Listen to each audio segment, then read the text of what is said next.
Hey guys, welcome back to my channel. Friends, आज मेरे सामने रखा है यहाँ पर जेड प्लांट। इसको मिनी जेड भी बोलते हैं और इसको लकी जेड भी बोलते हैं क्योंकि इस प्लांट को शुभ माना जाता है।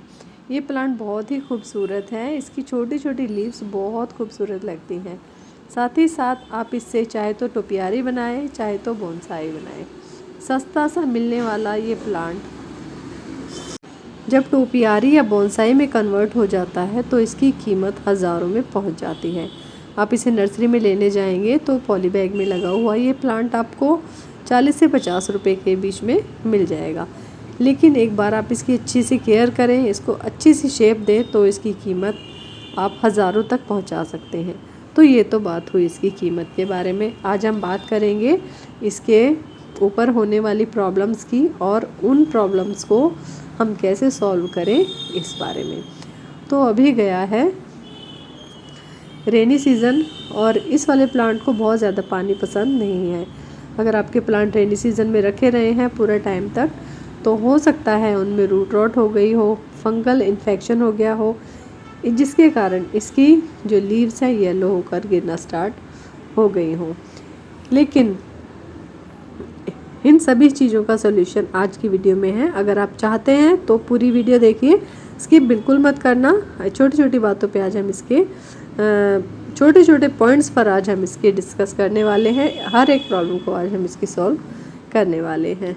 तो बहुत ही खूबसूरत है ये प्लांट। और देखिए ये इतने जितने सारे आप प्लांट देख रहे हैं वो सारे ही मैंने कटिंग से ग्रो किए हैं। शुरुआती दिनों में मैंने 1-2 प्लांट खरीदे थे जेड के और उसके बाद कटिंग लगा लगा के ही इतना बड़ा कलेक्शन मैंने बना लिया है। जेड प्लांट को आसानी से हम कटिंग से ग्रो कर सकते हैं। तो अभी गया है रेनी सीज़न और रेनी सीज़न में हो सकता है बहुत ज़्यादा पानी की वजह से आपके प्लांट में रूट रॉट हो गई हो। अगर आपको लगता है प्लांट बहुत ही ज़्यादा बेजान हो गया है और पत्तियाँ बहुत ही ज़्यादा ड्रॉप कर रहा है प्लांट, तो आप एक बार इसकी रूट्स को चेक ज़रूर करें। अगर बहुत ज़्यादा प्रॉब्लम नहीं है तो सबसे पहला काम आपको क्या करना है, अपने जो प्लांटर है उनको शेड से थोड़ा सा सेमी शेड में शिफ्ट करना है। सेमी शेड मतलब सुबह की 2-3 घंटे की धूप इस प्लांट को ज़रूर से देनी है। धूप में प्लांट अपना खाना अच्छे से बनाते हैं और जब खाना अच्छे से बनाते हैं तो उनकी ग्रोथ बहुत ज़्यादा फास्ट हो जाती है। शेड में रखे हुए प्लांट्स की लीव्स बहुत ही ज़्यादा थिन हो जाती हैं और साथ ही साथ जो इनकी स्टेम्स होती हैं बहुत ज़्यादा लैगी हो जाती हैं, जिससे प्लांट बहुत ही ज़्यादा बेकार लगने लगता है। तो आपको पहले इस प्लांट को सेमी शेड की तरफ शिफ्ट कर देना है। इसके बाद अगर आपके प्लांटर की मिट्टी बहुत ज़्यादा गीली है, मिट्टी बहुत ज़्यादा सॉगी है, तो सबसे पहले तो आपको चेक करना है कि आपके प्लांटर का ड्रेनेज होल सही है या नहीं। अगर ड्रेनेज होल सही नहीं है तो आप उसको एक बार स्क्रू ड्राइवर की हेल्प से खोल दें। इसके बाद बारी आती है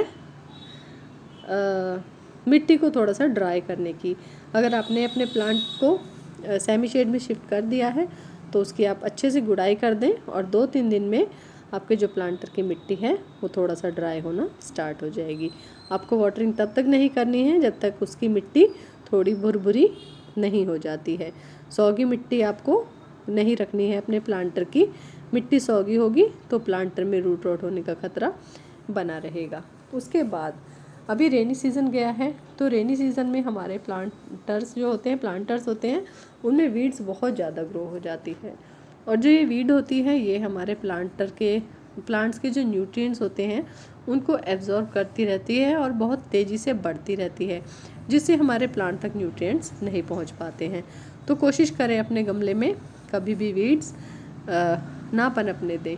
और वीड्स को हटाने का एक और अच्छा तरीका होता है कि आप अपने प्लांटर की गुड़ाई करते रहें। गुड़ाई करने से जो वीड्स होती हैं उनकी जड़ें कमज़ोर होती रहती हैं, या फिर आप हाथ से भी उन्हें निकाल सकते हैं। और जब जड़ें कमज़ोर हो जाती हैं तो वीड्स जल्दी जल्दी से नहीं पनपते हैं। ड्रेनेज होल अपने हर पॉट का चेक करना ज़रूरी है। प्लास्टिक के पॉट में तो खासकर ड्रेनेज अच्छा होना बहुत ज़रूरी है। मिट्टी के और सीमेंट के पॉट में पानी जो एक्सेस होता है उसे थोड़ा सा गमला सोख भी लेता है, जबकि प्लास्टिक के पॉट में पानी खड़ा ही रह जाता है।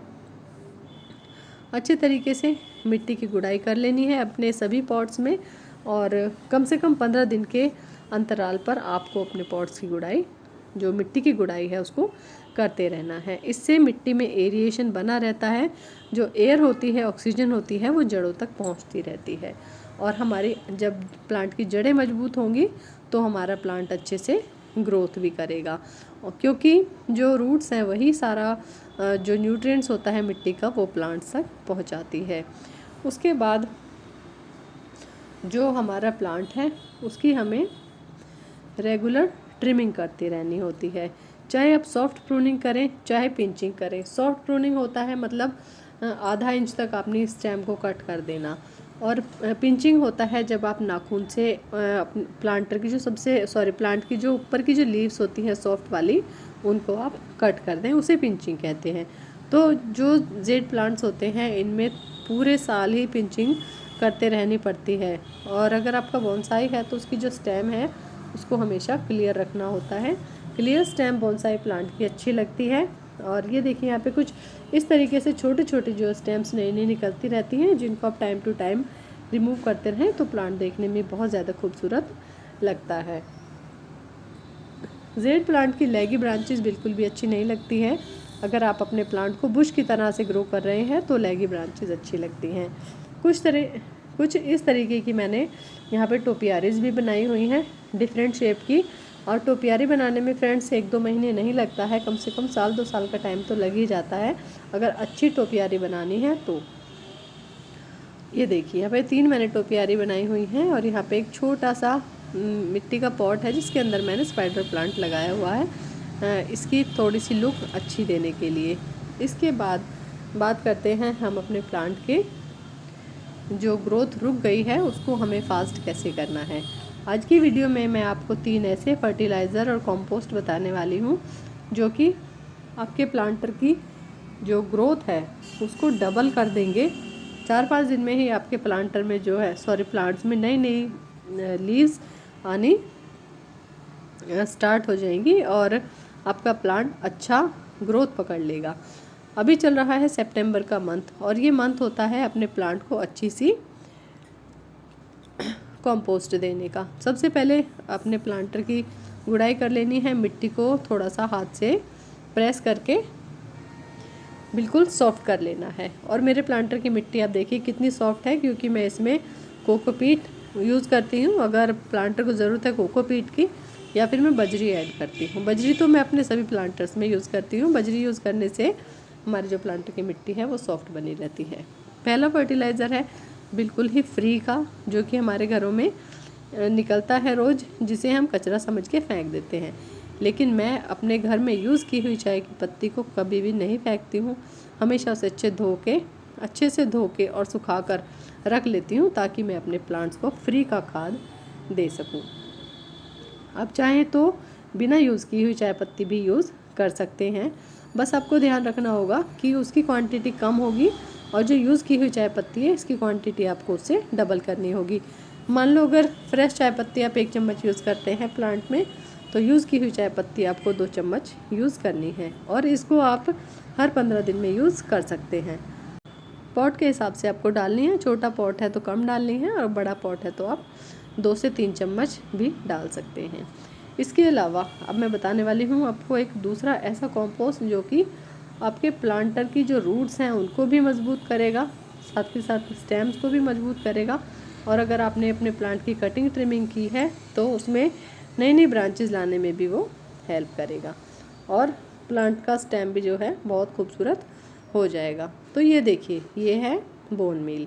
अगर आप बोन मील यूज़ करते हैं तो आप अपने प्लांट में यूज़ इसको ज़रूर करें। बोन मील होता क्या है, जो स्लॉटर हाउस होते हैं उनमें जो एनिमल्स की मीट होती है जब बॉडी से बोन से अलग हो जाती है, तो उन बोन्स को स्टीम करके पीस के बोन मील बनाया जाता है। तो मैं तो यूज़ करती हूँ, तो अगर आप चाहें तो यूज़ कर सकते हैं। बहुत ही अच्छा ऑर्गेनिक फर्टिलाइज़र है ये हमारे प्लांट्स को हमेशा फ़ायदा ही देता है, कभी भी कोई नुकसान इससे नहीं होता है। बहुत ही ज़बरदस्त है फर्टिलाइज़र, और जेड प्लांट में तो इसकी जो है रिज़ल्ट देखने लायक ही मिलते हैं। तो मैं हमेशा अपने गार्डन में इसको यूज़ करती हूँ, और 1 महीने में एक बार प्लांटर के हिसाब से आप 1 चम्मच या 1 से 1.5 चम्मच भी डाल सकते हैं जब भी आप अपने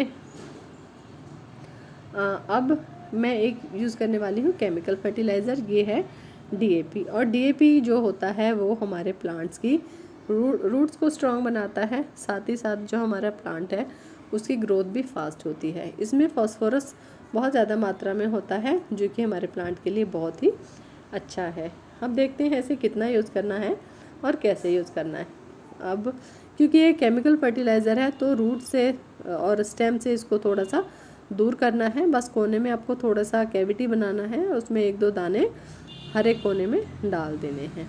अगर छोटे दाने वाली DAP है तो आप 7-8 दाने डाल सकते हैं, सॉरी 10 से 12 दाने डाल सकते हैं। अगर बड़े दाने वाली DAP है तो आप 4 दाने भी 5 दाने भी इसमें डाल सकते हैं। इसको भी आप 1 महीने के अंतराल पर डाल सकते हैं। अगर आप चाहें तो तीनों कंपोस्ट को बारी बारी डाल सकते हैं। तो फ्रेंड्स, ये थी आज की जेड प्लांट को सुपर फास्ट ग्रोथ करने की कुछ टिप्स। वीडियो पसंद आए तो please like, comment, share and subscribe ज़रूर करना।